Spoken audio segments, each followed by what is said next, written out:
Hi, everybody. Welcome back to The Limit Breakdown, where we break down the latest in TV, movies, and everything going on in entertainment. I'm your host, Migs. I'm Sid. And for this week's Entertainment Breakdown, we're going to kick it off with the box office results. Migs, what you got for us? All right. So we have at number five, a little bit of a shakeup. Kingdom of the Planet of the Apes at 3.6 million. Still holding strong after a few Still weeks. holding. At number 4, even though it's technically tied with 3.6 million, it's also the Garfield movie. So Planet of the Apes and the Garfield movie were both 3.6 million for the week. So fair enough. At number 3 is a brand new entry in the top 5. It's first week out, The Bike Riders with 10 million. I do want to see that movie. Nice. At number 2, with a strong showing for its second week, Bad Boys Ride or Die with 18.8 million. Nice. It's pretty good. And the big story, Disney Pixar's Inside Out 2 with a whopping $100 million second week. Wow. Yeah. That is insane. Yeah. So definitely exceeding expectations. They have the people at Disney very, very happy right now. Fair enough. Well, with the box office out of the way, let's segue into our news for the week. All right. And I'm going to go with what we were talking about, Inside Out 2. Mm-hmm. Inside Out 2 has broken ridiculous records so far, making me actually might want to see this movie, because I have still not seen the first one. It's really, really good. You should watch the first one definitely before you watch the second one. Me and Nicholas actually reviewed Inside Out 2, so I'll put the link below. Nice. But it's breaking records left and right for opening week box office numbers and things like that. So good job Disney and Pixar for bringing it back finally.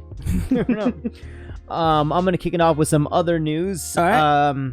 I don't know if you're familiar with a little anime called My Hero Academia. I've heard of it. No, maybe heard of it. So it is officially going to be ending soon. The creator came out. I know they're on a 2-week hiatus right now because they're having some. They're taking some time to write out the ending, but an official ending has been announced, and probably within the year they're gonna finish the story off. Well, I figured it was coming because I know the manga ended its run not too long ago. Yep. So I figured the anime wouldn't be too far behind. The ending is coming soon, so anyone that's a huge My Hero Academia fan, just know there is an official end. It's not going to go on forever. Yeah, but at the same time, there's enough there that they can make all sorts of spin-offs. Correct. And all that. So that is obviously in the air. So maybe the main story, but I don't see the world of My Hero going anywhere. Fair enough. And the only other thing that I have is a spin-off series from the Batman, the Robert Pattinson version. There was a TV show called The Penguin. They had finally released their first poster and their first trailer.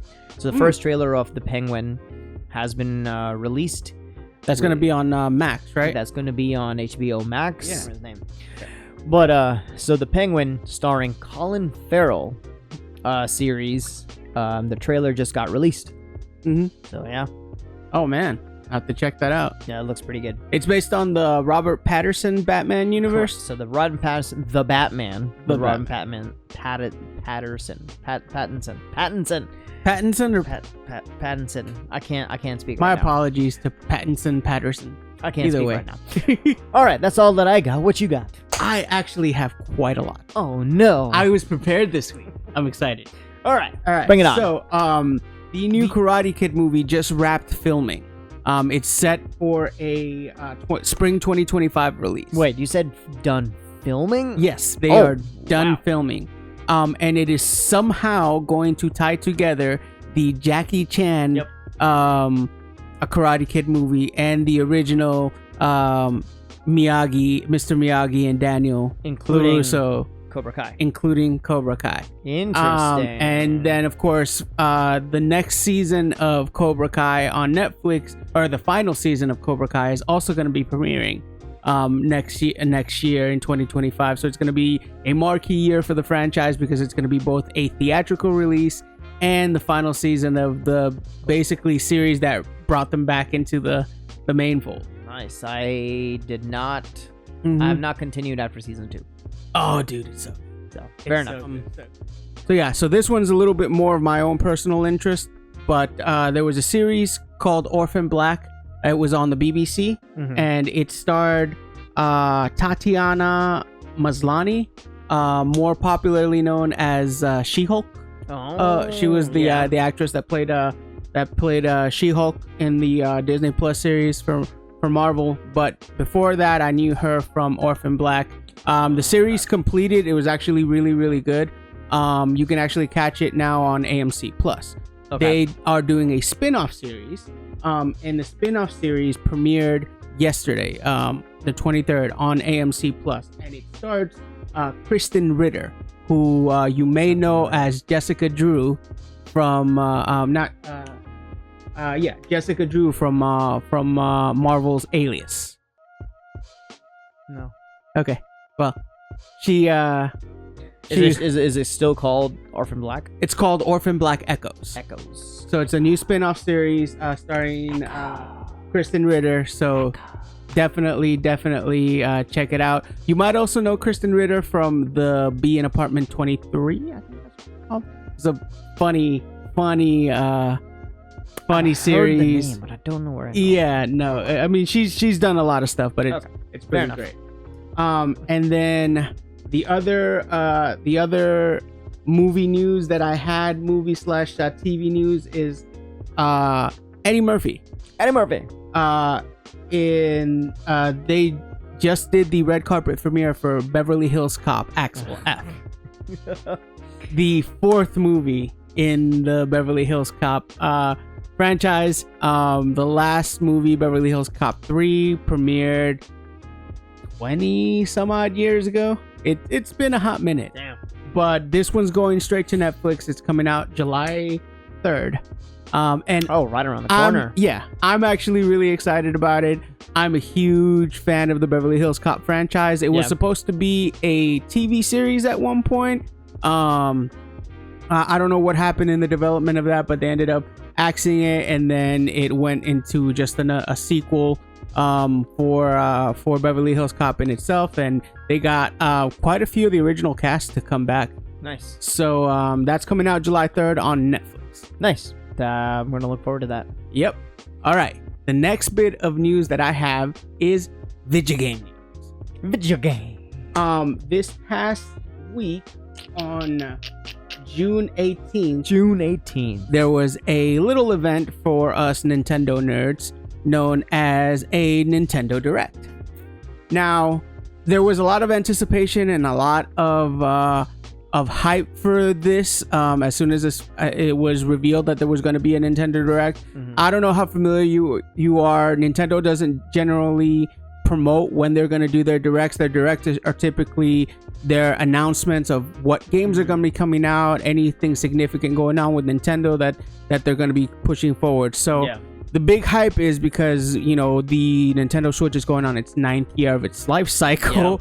And everybody's expecting the announcement of the Switch 2 or Switch successor, whatever it ends up being called. With a lot of the speculation being that it might even be the next console might even be releasing in the fall or the spring, but we still haven't heard anything from Nintendo.